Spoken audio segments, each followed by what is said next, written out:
This is an advertisement by BetterHelp. January arrives with a sense of expectation and change. But real change is rarely loud or dramatic. It's noticing what no longer needs to be there. Thoughts you keep turning over even when they're not helping. And when you live with those long enough, they can start to feel normal until you pause and see them more clearly. That's where perspective helps. Not fixing yourself, just creating space to understand what's been weighing you down. Therapy can offer that space, a clearer view of your own patterns and what's worth holding on to. BetterHelp makes starting straightforward. You answer a few questions and they match you with a qualified therapist. If it doesn't feel right, you can switch at any time. Whether you're into New Year's resolutions or not, working to better yourself is something everyone should do. And you don't even need to bulldoze your life to do it. Simply use BetterHelp. BetterHelp makes it easy to get matched online with a qualified therapist. Sign up and get 10% off at betterhelp.com/restishistory. That's better,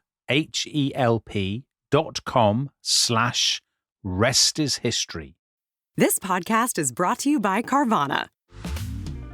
Car shopping shouldn't feel like preparing for a marathon of paperwork. That's why Carvana makes buying and financing your car easy. From start to finish, search thousands of vehicles with great prices. All online, all on your time. And when you're ready, your new car shows up right at your door. It doesn't get better than that. Buy your car the easy way. On Carvana. Delivery fees may apply. This episode is brought to you by State Farm. Listening to this podcast? Smart move. Being financially savvy? Smart move. Another smart move? Having State Farm help you create a competitive price when you choose to bundle home and auto. Bundling, just another way to save with the personal price plan. Like a good neighbor, State Farm is there. Prices are based on rating plans that vary by state. Coverage options are selected by the customer. Availability, amount of discounts and savings, and eligibility vary by state.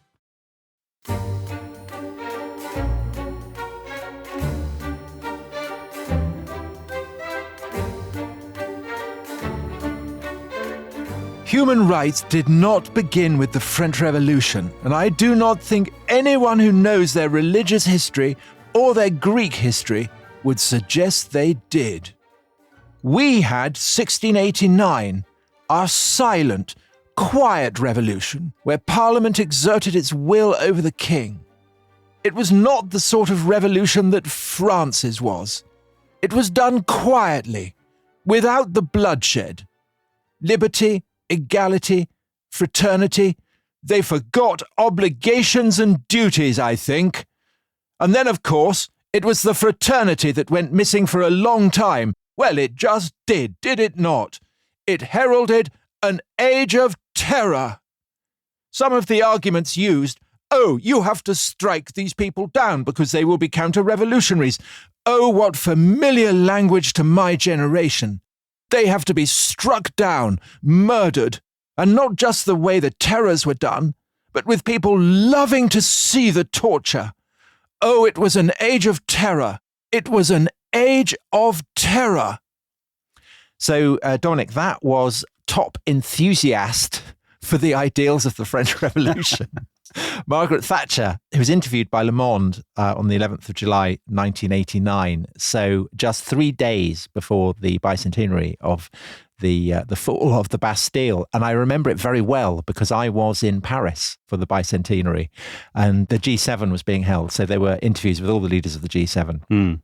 And Mrs. Thatcher was the only leader who didn't come out with platitudes about how wonderful the French Revolution had been. And I remember when the cavalcades went through the streets, there were great cheers for all the other 6 leaders. And she had the honour of being the only person to be booed. So it's a reminder of the fact that the French Revolution is incredibly controversial, isn't it? Incredibly divisive. Divided opinion back in 1989 still divides opinion today. There are lots of historians who would agree with Mrs. Thatcher and lots who would violently disagree. And I think what that reflects is... Violently? Violently. Yes. Terroristically, shall we say. I think the French Revolution is the central political event in modern history. Obviously, there are other things that compete.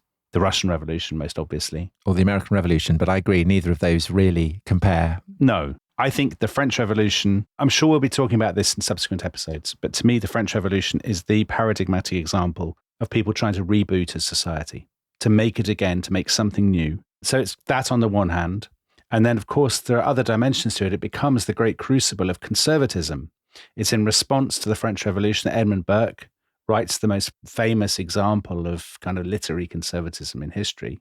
His reflections on the revolution in France. It's the French Revolution that exports the idea of the nation and of modern nationalism across Europe and arguably the world. And its iconography, Tom, we're still so familiar with it. I mean, obviously, it gave France its national anthem. It gave it its flag, the tricolour flag. But the ideas of the idea of left and right comes from the French Revolution, from where people sat. In the National Assembly, right, isn't it? Exactly.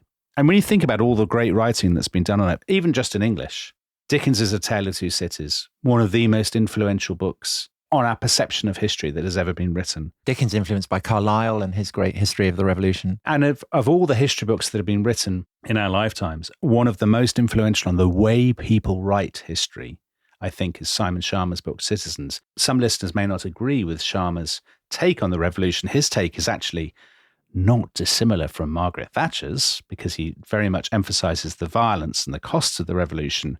But the way he did it, the emphasis on narrative and his ability to take unexpected aspects and to take byroads and to make them so richly fascinating and colourful. Well, that's his great genius as a writer, isn't it? I mean, it's a reflection of the inherent drama and the scale and the sweep of the French Revolution that it has inspired such great writers. So there's Hilary Mantel as well. You know, her first great historical novel was about the French Revolution. Yeah, actually, it's, for me, her best book. Well, one of her, certainly her best historical book. Yeah. And what makes it so interesting is not just the high drama, but obviously the questions. Why did it all happen? And even more than that, what does it mean? Well, Dominic, we've answered that. It's because of the diamond necklace scandal. Right.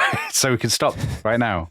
Yeah, we've solved it. So what I thought we'd do today is we'd get into the build-up to the revolution, the causes of the revolution. See, I don't think the French Revolution began in July 1789 with the storming of the Bastille. No, we know when it began. It began in the 11th century, Dominic, but we'll be coming to that. Right, very good. So to be very, very simplistic for a second, if people are only going to listen to 6 minutes of this podcast and they want to know why the French Revolution happened, I think there are 3 ingredients. One is there is a financial and a high political crisis. Effectively, France is running out of money. Number 2, a social crisis. There's horrendous weather, freak weather. There's famine. There is kind of mass hunger in France. So contingency then. So contingency. And then the third thing, which is much more deterministic, is a kind of cultural moment. And I know you'll be talking about this in a subsequent episode. An obsession with progress, with purity, and above all, with virtue, and an idea that you can turn the world off and back on again and start again with a clean slate and forget about the record of history.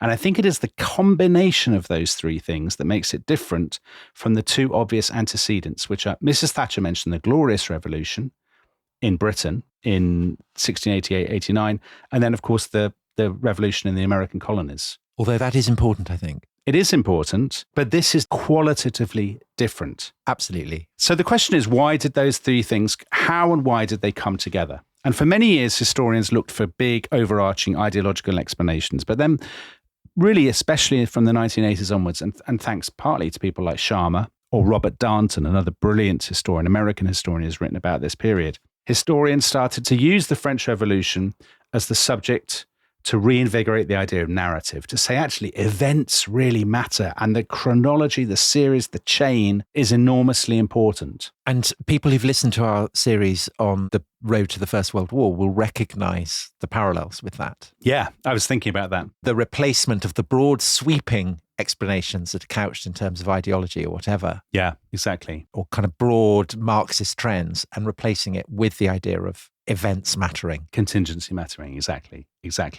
But you ended last time, you did that brilliant episode about the diamond necklace scandal. And your point that all the discussion about Marie Antoinette, the sort of the semi-pornographic, or I mean, the literally very pornographic yeah. pamphlets and the abuse of her, that it reflected an idea that if as it were, the body of the queen or of the king were diseased, that reflected a disease in the body politic. And that's how we ended. But we didn't say why the body politic was diseased. So what is wrong with France? I guess that is the question. And to start with, let's kick off with the man that you introduced us to, Louis XVI. So you described him as, I think very reasonably, a kind of reasonably likable, but ultimately slightly inconsequential man. Mild, affable. He loves his locks, going hunting, but not a man it is easy to hate. So you look at Louis XVI and you don't see a man who millions of people would want to see dragged to the guillotine. He's not a monster. No, he's not a monster at all. He became king when he was 19 years old in 1774. And actually that's, you might say, a young man.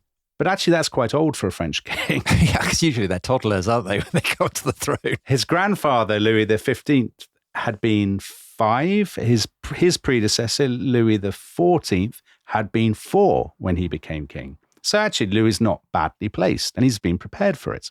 His kingdom, as we discussed before, the biggest kingdom in continental Europe, 28 million people, the world's second largest economic power, really, after Britain. The only European country that has both a serious navy and a serious army, Britain, for example, only really has a navy. Paris, very different from today's Paris. So it's the second biggest city in Europe after London, but it's a city, it's not the kind of grand city of avenues and boulevards.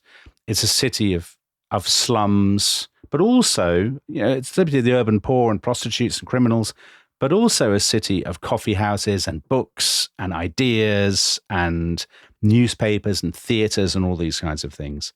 And then beyond it, you have the other big cities of France also doing very well. So France is unusual in having so many provincial centres, prosperous provincial centres, places like Bordeaux and Lyon and stuff. And then beyond that, 8 out of 10 French people work on the land. In La France profonde, they are peasants, by and large. So France is much, much more agricultural than Britain is. It is, and also much more kind of regionally distinct. Places like Brittany are very distinctive, and you saw that when we were talking about the Cardinal de Rohan, that he has a sense of his distinctiveness because he is Breton. Yeah, absolutely. The funny thing about Louis XVI, Louis XVI would not have been able to understand most of his subjects because they wouldn't have spoken what he would recognize as French.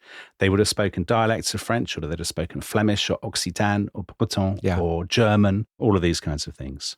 So Louis has been brought up to be king. We think of him as an absolute monarch. And he had copied out as a teenager a text to tell him that French kings had received from God himself the greatest and most absolute power over other men that has ever been entrusted to one man. But that absolute power is very tightly circumscribed. So first of all, he relies on lots of other people. He relies on judges and nobles and officials.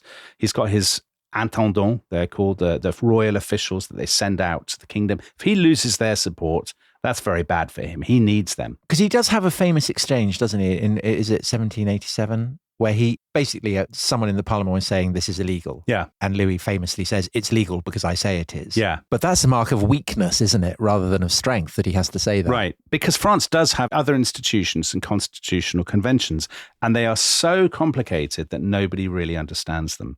So his grandfather, Louis XV, in the 1750s, had said, France is such a kind of multi-layered, complicated machine. I'd like to get all this written down on paper so I can make sense of it.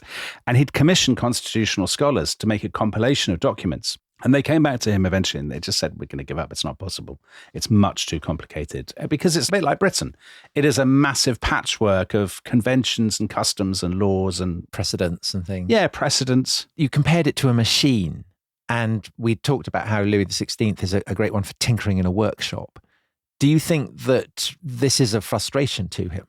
That he, as someone who obviously likes contraptions and working out how things function, that the state kind of defies his ability to do that? I think absolutely. Because I think Louis, like other people of his generation, is a product of the mid-18th century. He comes from a different world from Louis XIV. He's an Enlightenment man to some degree. And that doesn't mean he's sitting there reading Voltaire, but it means he's in that context. Things can be solved. Things can be sorted. Yeah. The historian Jeremy Popkin, who wrote a very good general history of the French Revolution called A New World Begins. He says in that, Louis had been brought up to respect reason, as so many people were. He likes the idea of solving problems, Tom, that there is a logical, rational answer to things. He's also been brought up, by the way, to respect what he sees as the rights of his citizens. I know you're going to be talking a lot about rights in a subsequent episode. And Louis had written down in his kind of exercise book as a boy that the rights of his citizens were life, honor, liberty, and property. Not so dissimilar from the language of the American tax dodgers, Tom. So his regime, the regime that he inherits, the ancien régime, as people say, the old regime. In your sort of Charles Dickens' Tale of Two Cities version of the French Revolution, it's corrupt and cruel, isn't it? There's marquises kind of running over paupers in their carriages. Exactly, all of that stuff. And very antiquated and reactionary. In reality, that regime is very, very modern and is changing all the time. Nobody says we are living in the ancien regime, we're living in the old regime. They think they are living in an age of enormous change and modernity. And we mentioned already Simon Sharma. In his book Citizens, he's brilliant at bringing all this out. And he says, wherever you look as a historian, there are signs of great excitement and dynamism and energy. So he mentions, French trade, French industry. It's the home of chemistry, of maths. Lavoisier, who will end up losing his head, won't he, in the revolution? Exactly, the great chemist. Both Sharma and Robert Darnton, in their books about this, emphasize hot air balloons. Ballooning is the AI of the day. It's something that people are talking about. They don't know what world it will bring. It's tremendously exciting. The first flight was from the Bois de Boulogne in 1783. And people would say, Robert Darnton quotes some periodicals, we live in the century of inventions. We're surrounded by miracles. Genius is everywhere, conquering nature and the elements. And that's very Enlightenment, isn't it? It's totally Enlightenment. So Benjamin Franklin is a great hero in Paris, and he's a great one for these kind of experiments. Absolutely, yeah, because of course the whole American Republic is an experiment, isn't it? So America comes to be identified both with nature and the kind of beauties and simplicity of nature, but also with this idea of kind of progress, of modernity. And to what extent is the existence of the American Republic a kind of standing encouragement to people in France to think, yeah, we could rebuild in that way? It's a good question. I think people are fascinated by the American experiment. They're curious to see how it works out. People like Benjamin Franklin are very popular in France. But that said, if America didn't exist, the French Revolution would still have happened. Would still have happened, sure. Yeah. So I don't think it's a direct inspiration, but I think there's a commonality of language between the French and American revolutions. And just going on from that, the Crown's support for the American Revolution obviously will play a key part. Massive. In its ultimate bankruptcy. Yeah. But is there also a sense that the fact that a monarch is going to the assistance of rebels against another monarch, an example of someone sitting on a tree, sitting on a branch and soaring off the branch? Yeah, I think it is. I mean, there are people in the French regime who are very nervous about the idea of doing this. For that reason? Yeah. Well, they're more worried about the finances. But I just wondered whether there was a kind of, an ideological anxiety about it as well. Because Louis XVI seems not particularly to have been worried about that. I don't think they're thinking about the American Republic so closely as that, to be honest with you. Right. I think they're more interested in giving Britain a bloody nose. Anyway, so all this excitement about change means you have two things. You have a tremendous sense of possibility on the one hand. We can do anything. We can conquer nature. So what can't we do? And then the other hand, of course, there are always people who lose out from change. So in this, just to give you a small example, if you're a weaver or an artisan or something, there are new businesses, new industrialized businesses coming up that may put you out of work. And so you would like to blame somebody. And we'll come to that later on. As part of that modernity, I think you also get a new political culture, especially in Paris. This is not created by the French Revolution. It creates the revolution. Right, because we were talking about that in the context of the pornographic abuse of Marie Antoinette. Exactly. Robert Darnton's book, The Revolutionary Temper, is absolutely wonderful on all this. On the coffee houses, on people swapping ideas, people would read pamphlets out on street corners, people would gather to listen to it. There's a new term, which we're very familiar with, created in 1750 to describe this, opinion publique, public opinion. That phrase was not used before because it didn't really exist in the same way. So there's that. But also I think there is a really important thing, which is a new language that people use to discuss politics. So we were saying that Louis, you talked about him and the Locks, the idea of tinkering and the world being a machine and improving it. And that's very much a product of the age of reason. But actually, when he becomes king and he's 19 years old, there is a generation emerging, there's kind of generation below him, who are much more romantic. They are the people who are loving Rousseau, Jean-Jacques Rousseau. Well, but not entirely, because Marie Antoinette, who is his generation, I mean, she's part of that. I mean, she is the great embodiment of that in a way. It's definitely younger people who embrace that, but of course it percolates out.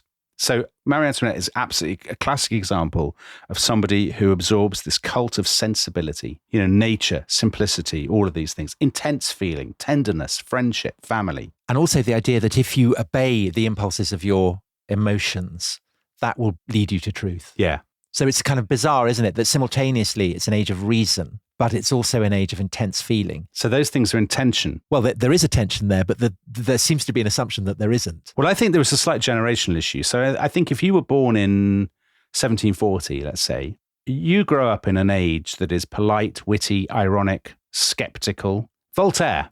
Voltaire is very skeptical. They love poking fun. There's always a kind of wry smile at the corner of your mouth, that kind of attitude. They're basically quite British. And I think if you are a generation later, let's say you're born in 1760, then that skepticism and stuff, you find that a bit desiccated, maybe. It leaves you cold. What you're all about is your heart. Living your truth, Tom. Living your truth, yes. And tears, crying, is really important to these people and is important in the revolution. Tears are seen as a sign of authenticity and honesty. So people are always breaking down in tears in the revolutionary story. And the idea that underpins all of this is the idea of virtue.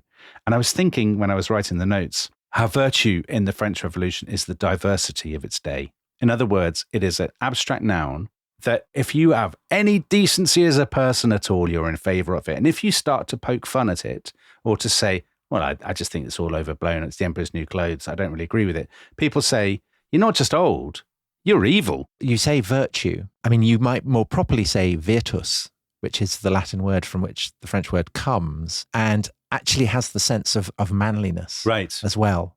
And I think one of the dimensions of the French Revolution, which we will be exploring over the course of this series and the subsequent series on it, is the way in which actually the Égalité bros are quite sexist. Yeah, of course. I mean, it is a very, very chauvinist movement, I think, the French Revolution. Yeah, I think so. So the man who embodies all this more than anybody else, by the way, I think is Maximilien Robespierre. And we'll come to him later on. He absolutely drinks deeply of all this stuff. So it's a very politicized world and very passionate, but it is also, I think it's worth emphasizing, even before the revolution, a violent world. In Citizens, Simon Schama famously wrote that violence was not just a byproduct of politics, but violence was the revolution itself. And I think he's right, but I think it's also worth emphasizing that France was already quite violent. So any history of 18th century France is punctuated by riots, lynchings, looting, people being publicly beheaded, prisoners being broken on the wheel, troops firing into crowds. So in other words, when the revolution starts, and it doesn't start with one thing, it starts with a succession of things, a lot of these things have already happened before. They're not novelties. The revolution is not a storm breaking from an otherwise placid, beautiful blue sky. It's one storm cloud among many, Tom. Yeah. But you mentioned, well, we talked about tax and finance. So money is at the absolute center of it. And we should get into some of the money. Follow the money. Follow the money. Exactly. We should follow the money. So all early modern monarchies suffered massive money problems. I mean, it's the story of the English Civil War. It's the story of the American Revolution. Monarchies trying to raise more funds. And the reason they're doing that is because they're living in a new age with antiquated systems. There's been a military revolution. So they are funding bigger navies and bigger armies than ever before, but also they're doing it on a global scale, which they weren't doing 200 years earlier.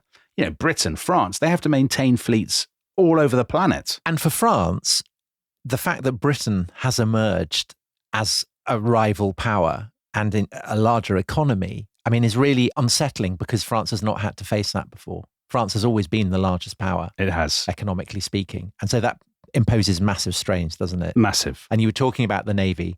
The Royal Navy is the key to British power. And so the French have to have a Navy. But as you say, I mean, it's unbelievable strain. It is. So France has been running up massive debts since the 1720s. And it doesn't have a national bank. Britain has a national bank, but France, for various reasons, doesn't. Oh, and France had a kind of traumatic experience with a slightly dodgy Scottish financier, hadn't it? John Law. Yeah. John Law. Exactly. The beginning of the 18th century. It's a kind of tulip mania bust. There'd been a massive stock market bust, and that basically turned them off finance. So they distrust the idea of a national bank. That is when the word millionaire is coined, because so many people become so rich and then they lose it all. Is that so? Interesting. By the 1760s, so even before the American War, France has already got very, very big debts. It's 2 billion livres in debt, and it's basically spending 60% of its budget servicing that debt, so on interest payments. And this is growing all the time. The interesting thing is that Britain's debt is 3 times greater, but Britain can always raise new taxes through the House of Commons. The government needs no more money, the House of Commons votes for it, bang, job done. France can't do that. Not only does it not have a national bank, it doesn't have a regular elected assembly. People do remember that there was once a thing called the Estates General. It last met in 1614, 1615, and nobody can really remember what it was, how it was organised, who voted for it. Is the existence of the British Parliament that is able to raise money, is this something that in the build-up to the French Revolution, people are looking at enviously and saying, why don't we have a system like this? Yes, as we will see, loads of people basically want France to have, a lot of the revolutionaries at the beginning basically want to turn France into Britain. They want a more liberal economy, and they want a representative institution that will vote tax increases, and they think, bang, that'll magically fix all our problems. And so that's the Estates General. Exactly. That's their dream. So France is raising tax through like a lot of very strange, antiquated things. They've got a property tax that a lot of towns don't pay. They've got a very lucrative tax on salt. But again, that means there's loads of smuggling. And they have internal customs duties.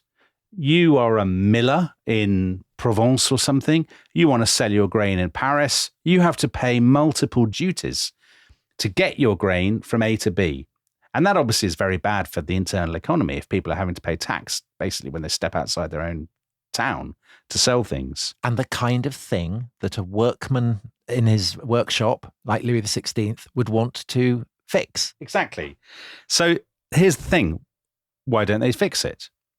Louis, when he comes in at the age of 19, he's tempted by the idea of fixing it. But the issue is that whenever he comes up against opposition, he almost always backs down. So right at the beginning of his reign, he had a bloke called Turgot, who was a liberal reformer. He was basically slightly Liz Truss.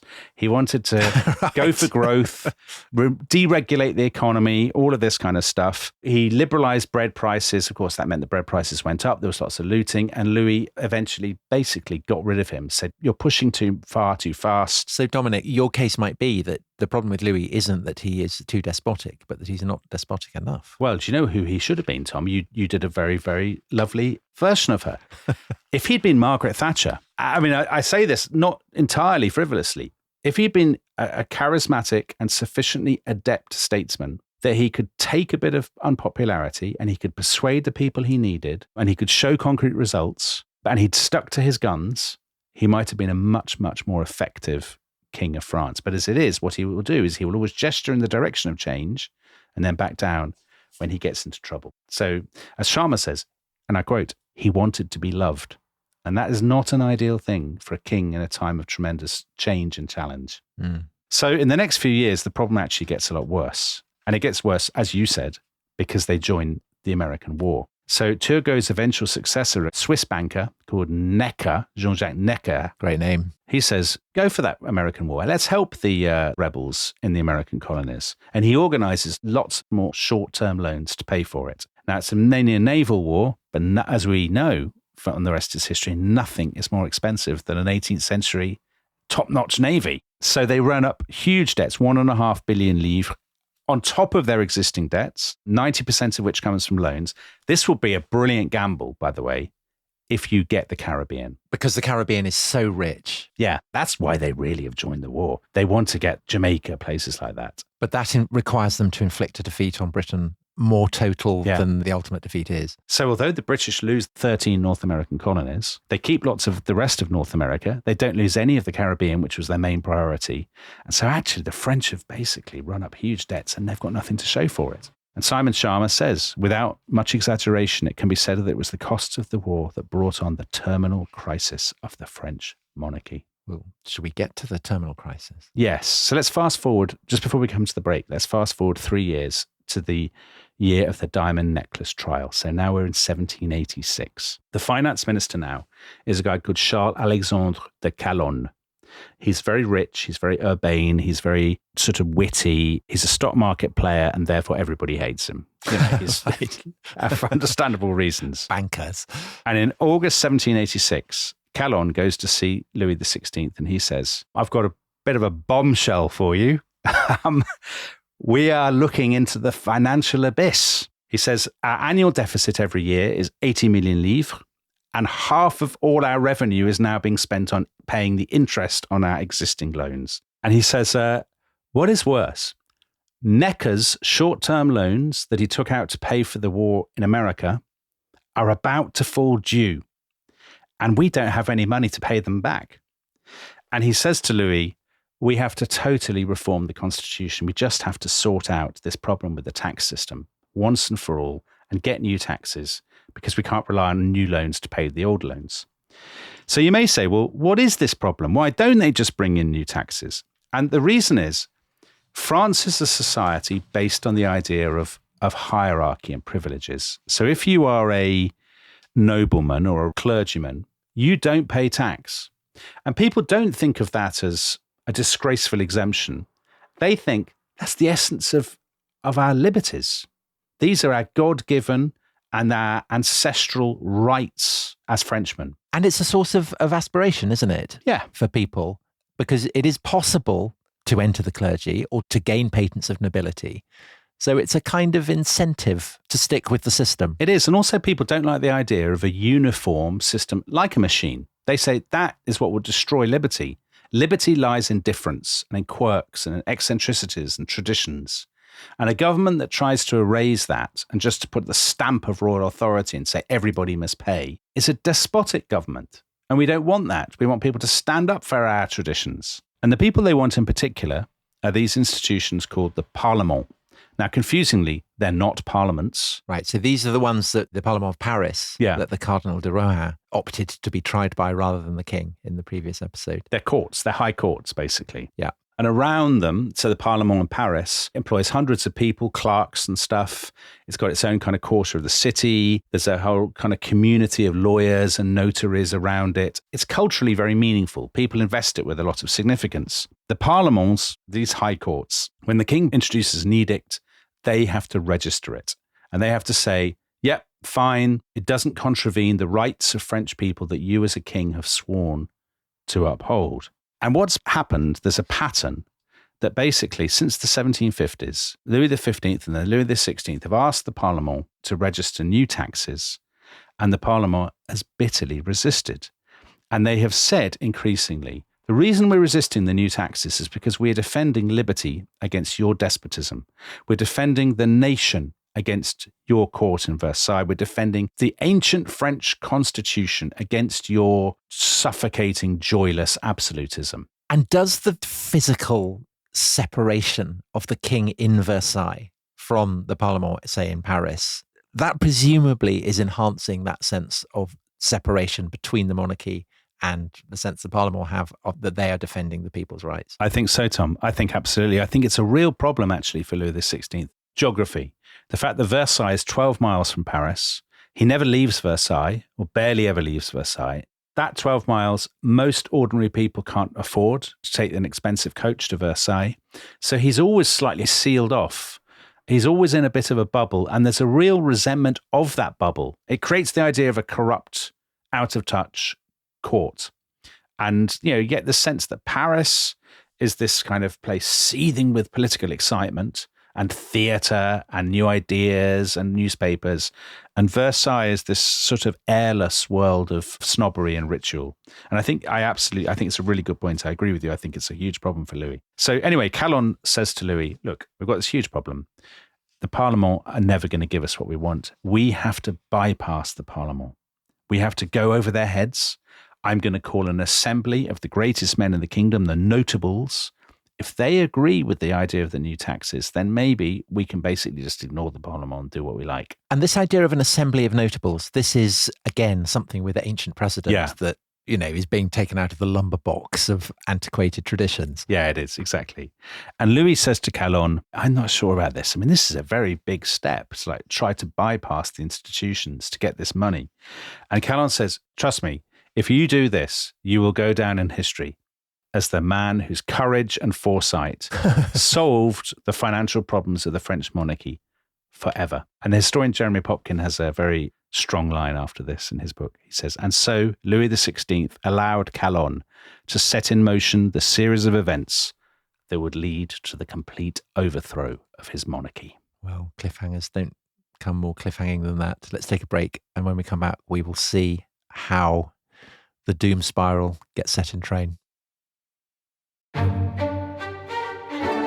This episode is brought to you by Rocket Money. Tom, we often talk about how to organize our finances. I'm very conscious that I'm paying for a lot of mad subscriptions. And there's one thing that we've talked about often on this show. It's the thing that we probably hate more than any other, and it's a hidden fee. I would love to get my finances under control. There are all these things piling up on our bank statements, and I think I need to fix this problem. I need to sort this out and to stop this. I mean, my finances are so chaotic that I need this app. So I'll tell you what it is. It's called Rocket Money. It's a personal finance app that helps find and cancel your unwanted subscriptions. It monitors your spending and it helps to lower your bills so that you can grow your savings. With Rocket Money, you can track all of your subscriptions and you can easily cancel within the app with just a few taps, saving you time, avoiding charges. And you can also set budgets and goals and get personalized insights and regular reports to track how you're doing. They will even send you real-time alerts for large transactions, upcoming bills, refunds, and even low balances. So let Rocket Money help you reach your financial goals faster. Join at rocketmoney.com/ishistory. That's rocketmoney.com/ishistory. rocketmoney.com/ishistory. This episode is brought to you by Indeed. Stop waiting around for the perfect candidate. Instead, use Indeed sponsored jobs to find the right people with the right skills fast. It's a simple way to make sure your listing is the first candidates see. According to Indeed data, sponsored jobs have 4 times more applicants than non-sponsored jobs. So go build your dream team today with Indeed. Get a $75 sponsored job credit at Indeed.com/podcast. Terms and conditions apply. AI is incredible. It can teach you how to fry an egg and even write a poem, pirate style. Yarr! But it knows nothing about your work. Slackbot is different. It doesn't just know the facts. It knows your schedule. It can turn a brainstorm into a brief. And it doesn't need to be taught. Because Slackbot isn't just another AI. It's AI that knows your work as well as you do. Visit slack.com/meet Slackbot to learn more.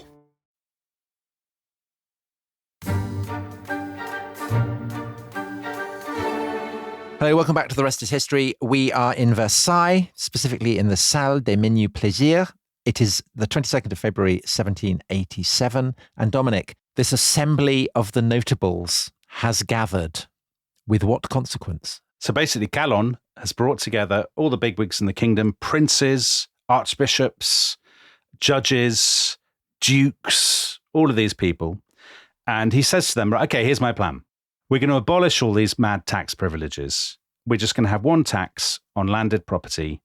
And irrespective of your social status, you'll have to pay. So he is asking turkeys to vote for Christmas, basically. He is, but he's saying, look, this is in the interest of France. Come on, we've got to do this. We don't want to keep losing to the British.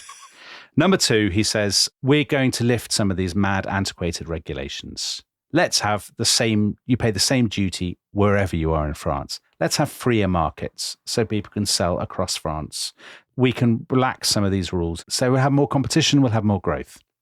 And number 3, he says, I know I'm asking you a lot, so we're going to have elected local assemblies, regular elected local assemblies, and basically you, the landowners, the bigwigs, will dominate them.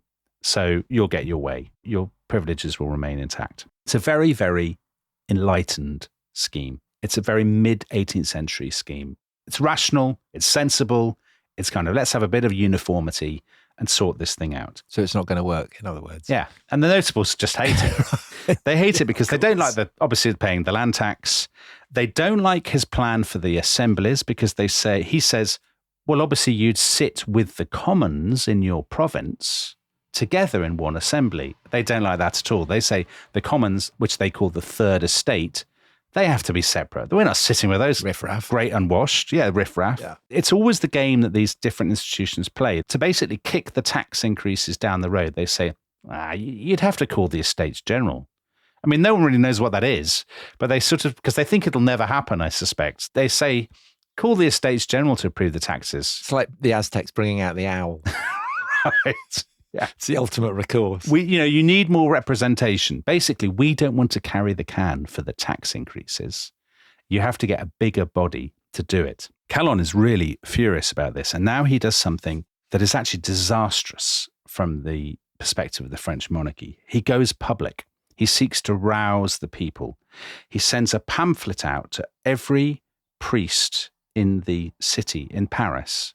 And he says, you have to read this to your congregation, your Sunday sermons. He has it reprinted in gazettes. He has it read out on street corners and read aloud to the crowds in Les Halles, in the big markets. And this thing, he tells people, France is at a crossroads. Finances are in a total mess. Either we have total change or total collapse. And in this pamphlet, he uses a lot of the language that anticipates the revolution. So he's using terms like the national will, patriotism. He says, the privilege will be sacrificed. Yes, when justice requires it and need demands it. Would it be better to tax again the unprivileged, the people? And that kind of language, people haven't heard that from royal finance ministers before. He's anticipating a lot of the terms that will be used in the revolution. Now, when the heat comes out with all this, the notables go absolutely ballistic. How dare you rouse the people against us? And so they complain to Louis about him. So they complain to Louis, and Louis, as is always the way, Louis sacks him. Sorry, mate, you've got to go. People don't like, the notables don't like it. The notables don't like it. As Sharma says in Citizens, by taking his case to the public, Calonne had made politics a matter of national attention. Once Pandora's box had been opened in this way, it proved impossible to close the lid. After Calonne, anything was possible. We love a Pandora's box. I like the fact that Sharma's gone for Pandora's box there. So the Pandora's box has been opened and the storm clouds of revolution are gathering. Definitely they are. So the debate has started, a public debate. People are talking about this in cafes, on street corners and things. As amazing as it may sound to many listeners, most people take the notable side, the side of the very privileged people who don't want to pay more taxes. So Robert Darnton quotes journalists of the day. Our notables, which were thought to be puppets or courtiers, are for the most part well-informed patriots who know the true interests of the nation. Because the one thing that people are really worried about is not the fact that nobles don't pay taxes. It is they have a dread of an overweening autocratic monarchy. The nobles are very good at posing as the defenders of the French people's liberties. And people believe it. Yeah. People are roused by it. But they're kind of riding a crocodile, right? They are. Oh, totally. Yeah. The notables are in for a shock. Bit of a shock. So now Louis has to find a new finance minister. And he says, well, what I'll do is I'll get one of the notables to do it. I mean, that's quite a canny idea. He gets a guy who's the Archbishop of Toulouse, who'd been a very outspoken notable, who's called Etienne Charles de Lomenie de Brienne. He's a magnificent figure, isn't he? Because he's one of those kind of classic late 18th century French bishops who don't really believe in God. Yeah, exactly. But that's the thing. Any of that nonsense. There was talk of making him Archbishop of Paris, and Louis had apparently said, surely as Archbishop he should believe in God, shouldn't he? Isn't that right? Yeah. And Brienne also, entertainingly, there's a lot of skin disease in this series. There really is, isn't there? So Brienne, I read, he suffered from a skin disease that left his face, quote, a mass of peeling scabs and tissue, and yet he was thought of as a personable and congenial man. So that says a lot for his personality. It does. Well, so we've had Louis XV, who died with his face covered in pustules, and we're going to be meeting Marat, aren't we? Yeah. And, well, Mirabeau, the ugliest man in France. Mirabeau, yes, his face. Well, yes. So lots of if you like with pustules, with unpleasant skin complaints. Yeah. So Brienne had been an opposition figure, and he had said, like a lot of the notables, I think Calonne's stuff about the deficit is balderdash. I don't think there really is a deficit. Let's have a look in the books and just check. There'll be loads of money. And he looks at the books. He says, oh, my God. Well, it's true. Calonne wasn't telling the truth about the deficit because he wasn't. It's worse. It's not 80 million.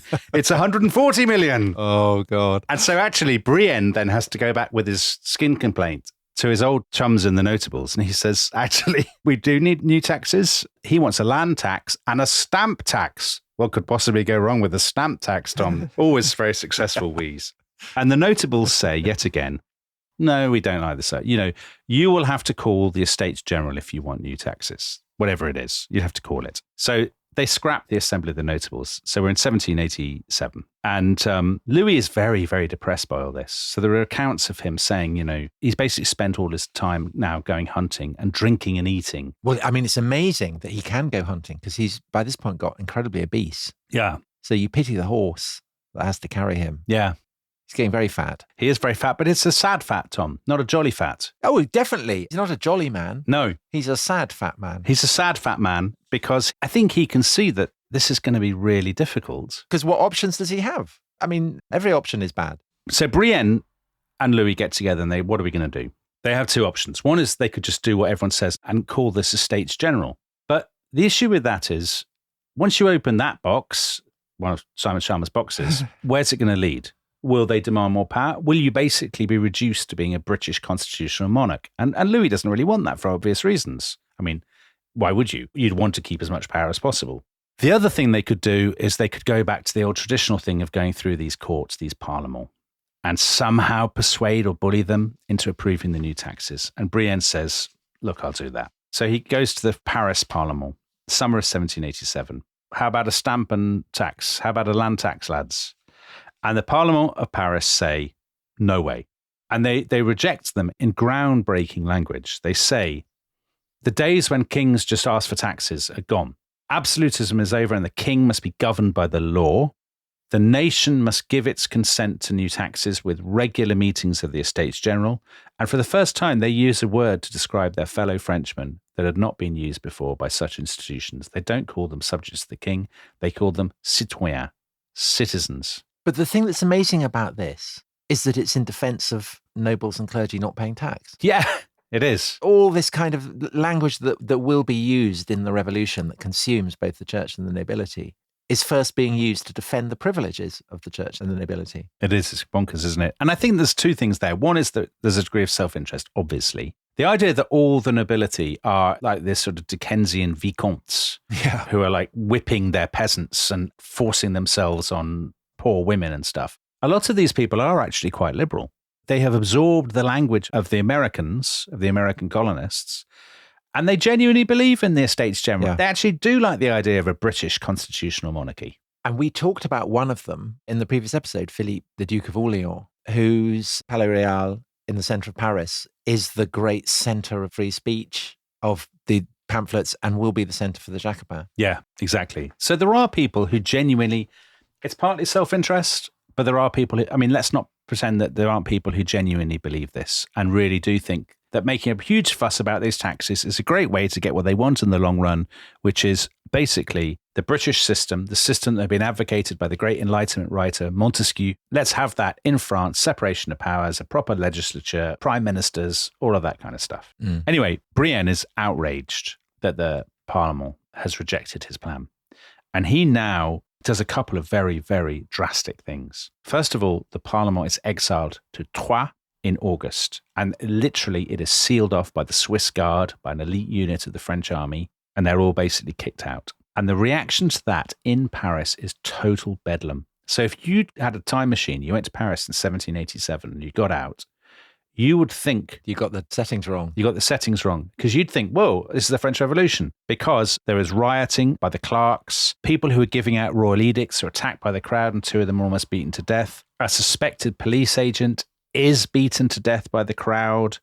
And the government eventually has to send in infantry units to secure the streets of the capital. And they end up shutting down loads of clubs and societies. They even shut down chess clubs because they don't want subversive ideas to spread. And there's the real sense from 1787, from this point, that the capital is, dare I say, a tinderbox, Tom? I mean, is it more than a tinderbox? Has it already slipped royal control? I think to some degree it has slipped royal control, actually. And I think from 1787 all the way through to 1789, it's a question of trying to regain royal control. And there are troops on the streets pretty much all the time. There was the Queen being forbidden by the king to go into Paris. Exactly. So that's against this backdrop, isn't it? The hostility to Marie Antoinette. So the months pass very uneasily, and then in April 1788, Brienne unveils a new plan to try and break the deadlock. And it's quite clever in a way. What he does is he will strip these courts, the Parlement, of their ability to kind of police royal edicts. He will beef up the powers of the courts below them, the lower courts. They'll take over a lot of the Parlement's power, and there'll be a new court set up, a plenary court, which will approve royal taxes. And obviously he will stuff that court with his people. And the Parlement will just be reduced to basically arbitrating disputes among the nobility, which is a pretty pitiful kind of thing for them to be doing. And again, there are massive riots in Paris. There's great outpouring of rage. But the interesting thing here, right, so much of the French Revolution story is told about Paris. And you just assume the rest of the country is being dragged along in Paris's wake. But that's not the case, because the worst riots about the Brienne's Parlement plan are in places like Lyon and Aix and Dijon. So provincial capitals where having a high court was very important to them. Yeah. I mean, it's not surprising, is it? Because we talked about how France is a much more geographically diffuse country than, say, Britain. Yeah. Well, actually, it's a bit like Scotland defending its distinctiveness Exactly. against London. That what makes you distinctive is incredibly important to you. Yes. Imagine the government trying to scrap the courts in Scotland and saying, let's have just one British court.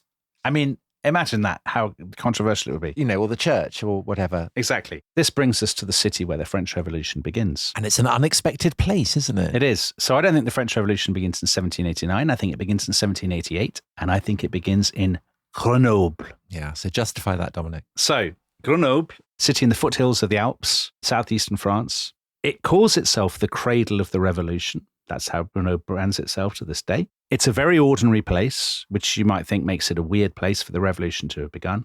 But no, the ordinariness is the point. That is precisely why the revolution begins in Grenoble. Grenoble is basically the capital of the province of Dauphiné, a long way from Paris.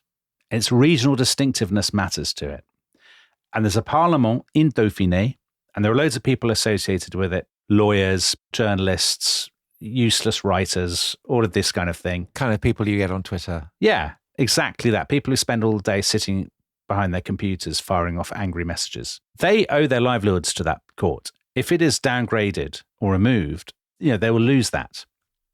Also, Grenoble is a glove-making center, and they're very good at making gloves. They export them all over the world, to America, to Russia. But the glove-making business is in real trouble because all of these woes have led to an economic downturn and lots of people have been put out of work. So there's a lot of anger.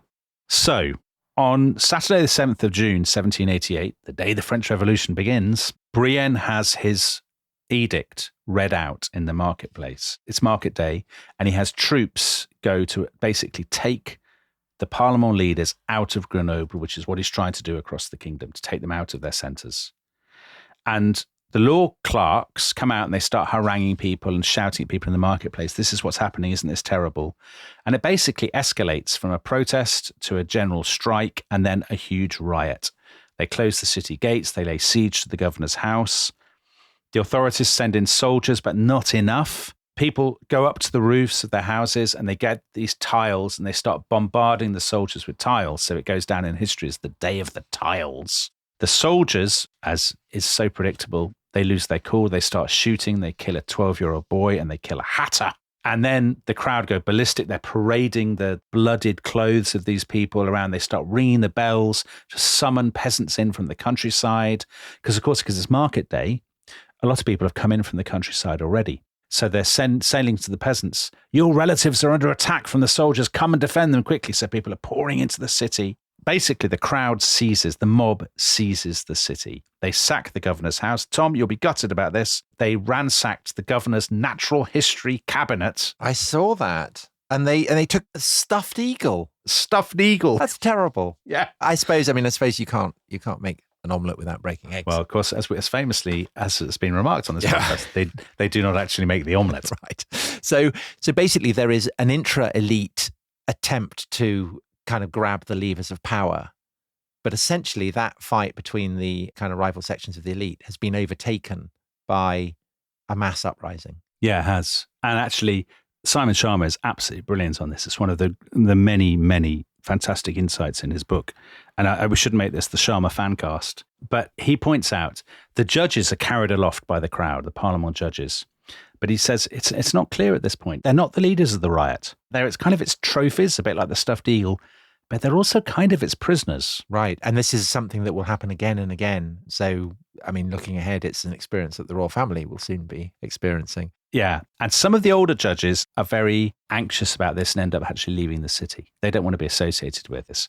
But there's a younger generation who are enthused and actually see in the disorder and the collapse of royal authority a chance to lead. to profit. And the classic example of this is a guy who I think you can argue is the first true French revolutionary leader. So he's a young judge from Grenoble, and he's called Jean-Joseph Mounier. And he is just such a perfect example of a French revolutionary leader. He's the son of a cloth merchant. He's upwardly mobile. He's 29, so he's young, as so many of them were. And he's a lawyer. They're all lawyers. They're all young lawyers. And he's really ambitious. They're basically like our Athelstan members, Tom. They're young lawyers of the Rest is History Club. French revolutionaries in waiting. So he has bought the office of a royal judge, and he has actually become he's on the lowest possible rank of the nobility. And isn't that always the way, classically, in a revolution? It's not the poor, it's always the upwardly mobile who haven't got quite upwardly mobile enough. Exactly. And he sees this as a chance to jump up the ladder and to turn the ladder into his ladder. So he convenes a huge meeting on the 21st of July, 1788, outside Grenoble at the Château de Vizelle. The Château de Vizelle, if you go there today, it is the world's only museum of the French Revolution. And there's a reason for that. Because you can argue, again, this is one of the absolute places where the French Revolution began. Well, particularly if you the Grenoble Tourist Board. If you're the Grenoble Tourist Board, exactly. And at this meeting, he says, listen, we want free elections. We want the Estates General of Dauphiné, each province to have its own Estates General. And when that meets, the third estate, the Commons, should have the same numbers as the other two estates, the Lords and the clergy put together. And they should all sit in one chamber, not multiple chambers like they have in Britain, Lords and Commons, all one chamber so that the Commons can dominate. In other words, majority rule, the general will dominate over the privileges of the old order. And a lot of historians say that is so groundbreaking and seismic that is the true kickoff point for the revolution, the chain of events that will lead to the revolution. And there's two other things that I think are really revealing about that meeting at Vizelle. First of all is the language is so 1793. It's all about patriotic fire, sacrifices. The law should be the expression of the general will. But the other thing is there is a darker side to it. So this, for the first time, these people say, we are patriots, but our opponents are traitors to the patrie, and they should be treated accordingly. Because there's a kind of incipiently totalitarian quality to saying that you are the embodiment of the nation. Definitely there is, Tom. Because if you are the embodiment of the nation, your enemies therefore aren't, and by definition are traitors. Yeah, I totally agree with you. Now, of course, you can say there's a great irony here, that actually even Mounier and his friends have not really understood what happened in Grenoble that riotous day. They think, because they've been chaired aloft by the crowd, they think they're going to control it. And they are, of course, dead wrong. And some of these people are going to end up dead, and literally dead. But I think what makes it so revealing is that it is indicative of this change in the language and the sentiment that is happening in 1788. Previously, all that stuff was about the old liberties of the French, that the government, a modernizing government, is trying to squash. But in 1788, you can see that language changing, and people are now saying, let's actually do something new. Who cares about the past? We can use this opportunity to draw up a new constitution. Sharma gives a brilliant example of a lawyer called Volney, who wrote a journal called The Sentinel of the People. What does it matter to us what our fathers have done or how and why they have done it? The essential rights of man, his natural relations to his fellows in the state of society, these are the basis of any form of government. So in other words, they're going to take that, the idea of starting again, and they take the passion, the idea of virtue, all of that. And that gives them, you could argue, what Robert Darnton calls a radically simplified view of politics. Well, and also, I mean, it's very contrary to the way that the Constitution has evolved in Britain, where the whole point of the relationship of the monarchy to the House of Lords and the House of Commons has evolved over time and is rooted in the deep past. And so therefore you can already see that Britain is starting to fade as a model for the more radical proponents of a new constitution. But also what is so interesting is it is also different from the American constitution makers, because the American constitution makers are slightly trapped within the British mindset. So there, it's about the separation of powers. They want to ensure against a kind of mob democracy. They want to ensure against somebody having too much power. Their constitution is hedged about with kind of nuances and qualifications. The French revolutionists have no time for that. Sharma quotes a guy who was a friend of Rousseau's called the Comte d'Entraigues, who said, "The people is the state itself. By the immutable laws of nature, the people is everything. Everything should be subordinated to the people." That is not how British Whig politicians spoke. It's not really how American colonists spoke. This sense of, it's very simple. There's us, the side of virtue and patriotism and liberty, and then there's them, despotism and depredations and corruption and all of that sort and of traitors. And traitors. So right there, even before the fall of the Bastille, you've got the lines being drawn very starkly. Now, meanwhile, Mr. Brienne with his pustules, the Archbishop, is sitting there in Versailles thinking, what on earth am I going to do? And clearly everything is all kicked off. His plan hasn't really worked. And he says to Louis, listen, we do have to call the Estates General. We're going to have to do this. And Louis says to him, what, Archbishop? You must think we are lost. They might overturn the state and the monarchy. And Brienne says, I'm afraid we have no choice at all. So in the second week of August 1788, they go public and they say, we're going to call the Estates General. We'll figure out how it will work in due course. We don't really know what the rules will be, how it will be elected, but we will call it all the same. What could possibly go wrong? And then, against this background, a massive development. On the 16th of August, Brienne announces they have run out of money. They have been surviving all this time on loans, but the royal treasury is virtually empty. From now on, people will be paid in IOUs, in paper money, which they don't really believe exists. Which they hate, don't they? In other words, France is bankrupt. Well, Dominic, what a cliffhanger. So in the next episode, the Estates General will be meeting. The revolution will be beginning, or if you accept that it's already begun in Grenoble, it will be continuing. And if you just can't wait to find out what happens, you can hear it right now by joining the Rest is History Club at therestishistory.com. Alternatively, the next episode will be coming very soon. Either way, we'll see you then. Bye-bye. Bye-bye.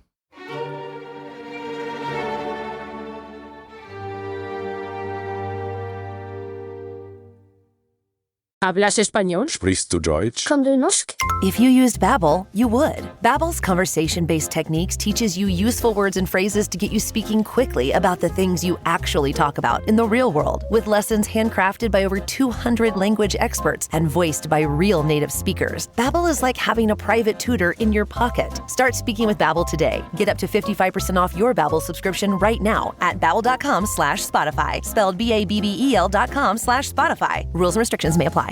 Well, the holidays have come and gone once again, but if you've forgotten to get that special someone in your life a gift, well, Mint Mobile is extending their holiday offer of half off unlimited wireless. So here's the idea. You get it now, you call it an early present for next year. What do you have to lose? Give it a try at mintmobile.com/switch. Limited time 50% off regular price for new customers. Upfront payment required. $45 for 3 months, $90 for 6 months, or $180 for 12-month plan. Taxes and fees extra. Speeds may slow after 50 gigabytes per month when network is busy. See terms.